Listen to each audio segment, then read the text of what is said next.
യേശുവിനോടൊപ്പമുള്ള യാത്ര. ഇന്നത്തെ ചിന്താവിഷയം വിശുദ്ധിയിലേക്കുള്ള വിളി. ഇന്നത്തെ ധ്യാനത്തിനായുള്ള തിരുവചനം 1 പത്രോസ് 1-ാം അധ്യായം 14-15 വാക്യങ്ങൾ. പണ്ടു നിങ്ങളുടെ അജ്ഞാനകാലത്ത് ഉണ്ടായിരുന്ന മോഹങ്ങളെ മാതൃകയാക്കാതെ നിങ്ങളെ വിളിച്ച വിശുദ്ധന് ഒത്തവണ്ണം അനുസരണമുള്ള മക്കളായി എല്ലാ നടപ്പിലും വിശുദ്ധരാകുവിൻ. ദൈവത്തിൻ്റെ കൽപ്പനകളോടുള്ള വിശ്വസ്തമായ അനുസരണമാണ് ജീവിത വിശുദ്ധിയിലൂടെ ദൈവം നമ്മെ പഠിപ്പിക്കുന്നത്. നോമ്പിൻ്റെ ആദ്യ ദിനമായ ഇന്ന് ദൈവം നമ്മെക്കുറിച്ച് ആഗ്രഹിക്കുന്നതും അതുതന്നെയാണ്. ദൈവം വിശുദ്ധനാകയാൽ നാമും വിശുദ്ധരായിരിക്കണം. തൻ്റെ കൃപയാൽ ദൈവമക്കൾ എന്ന പദവി നൽകി തൻ്റെ രക്തത്താൽ നമ്മെ വിലയ്ക്ക് വാങ്ങിയിരിക്കയാൽ നാം ദൈവസ്വഭാവമുള്ളവരായിരിക്കണം എന്നതാണ് പിതാവായ ദൈവം ആഗ്രഹിക്കുന്നത്. 1 കൊരിന്ത്യർ 6-ാം അധ്യായം 19-ാം വാക്യം ഓർമ്മിപ്പിക്കുന്നത് പോലെ ദൈവത്തിൻ്റെ ദാനമായ പരിശുദ്ധാത്മാവിൻ്റെ മന്ദിരമാകുന്നു നമ്മുടെ ശരീരം. പരിശുദ്ധാത്മാവ് വസിക്കുന്ന നമ്മുടെ ശരീരം എന്ന ദൈവാലയം എപ്പോഴും വിശുദ്ധമായിരിക്കണം. നമ്മെ അശുദ്ധമാക്കുന്ന ഈ ലോകത്തിൻ്റെ കളങ്കം തട്ടാതെ നമ്മെ തന്നെ സൂക്ഷിക്കുന്ന ഒരു ജീവിതം നയിക്കുവാൻ നാം എപ്പോഴും ശ്രദ്ധിക്കണം. നമ്മുടെ ചിന്തയിലും മനസ്സിലും ധാരാളം ആഗ്രഹങ്ങളുണ്ടാവും.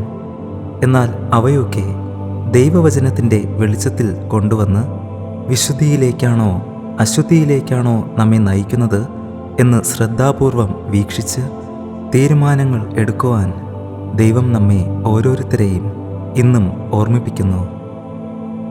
ദൈവത്തിൻ്റെ ഇഷ്ടങ്ങളും ആഗ്രഹങ്ങളും മനസ്സിലാക്കി ദൈവഹിതം എന്താണ് എന്നത് ഒരു ദൈവ പൈതൽ എപ്പോഴും ശ്രദ്ധിക്കണം.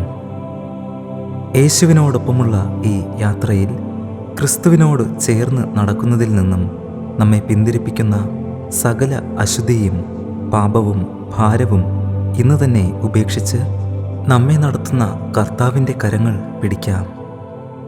നമുക്കും ദൈവത്തിനും ഇടയിൽ തടസ്സമായി വരുന്നത് എല്ലാം ഉപേക്ഷിച്ച് ചിന്തകളെയും മനോഭാവങ്ങളെയും നിയന്ത്രിച്ച് ദൈവവചനപ്രകാരം ജീവിക്കും എന്ന് നമുക്ക് തീരുമാനിക്കാം. അങ്ങനെ ദൈവസാന്നിധ്യം അനുഭവിച്ച് ഓരോ നിമിഷവും ജീവിക്കാം. അതിനായി ദൈവം നമ്മെ സഹായിക്കട്ടെ. നമുക്ക് പ്രാർത്ഥിക്കാം. ഞങ്ങളെ സ്നേഹിക്കുന്ന സ്വർഗീയ പിതാവേ, ഈ പ്രഭാതത്തിൽ ഞങ്ങൾ അങ്ങയുടെ സന്നിധിയിൽ സ്തോത്രത്തോടും സ്തുതിയോടും കൂടെ വരുന്നു. കർത്താവേ, പരിശുദ്ധനായ ദൈവമേ, അങ്ങ് വിശുദ്ധനായിരിക്കുന്നത് പോലെ ഞങ്ങളും ഞങ്ങളുടെ നടപ്പിൽ വിശുദ്ധരായിരിക്കുവാൻ സഹായിക്കണമേ. നമുക്കായി ജീവനർപ്പിച്ച് ഉയർത്തെഴുന്നേറ്റ് ഇന്നും ജീവിക്കുന്ന കർത്താവായ യേശുക്രിസ്തുവിൻ്റെ നാമത്തിൽ തന്നെ ആമേൻ. ദൈവം നിങ്ങളെ അനുഗ്രഹിക്കുമാറാകട്ടെ. ആമേൻ. God bless U.